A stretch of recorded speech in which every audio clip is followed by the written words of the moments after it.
Hello guys, magluluto po ako ng itlog. At ito na nga po, nahalo-halo ko na po ang itlog. Tinitignan ko po yung kawali kung bumabubbles na yung mantika. Dahil pang may bubbles na po, pwede na po ilagay ang itlog. Ibig sabihin po nun ay mainit na ang mantika.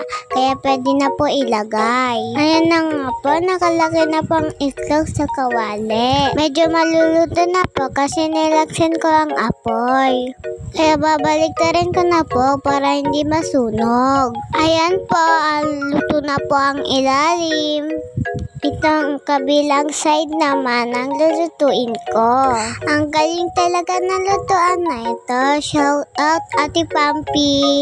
Nagustuhan ko ang ligarama sa akin. Ang ganda. Dahil nakakapagluto na ako ng totoo. Ito na nga, luto na. Ilalagay ko na sa plato. Hiwa-hiwain ko ito dahil gusto ko maliliit. Kasama nga itong paghiwa sa luto-lutuan ko. Ayan, malapit na ako magtapos maghiwa. Ang ganda, diba?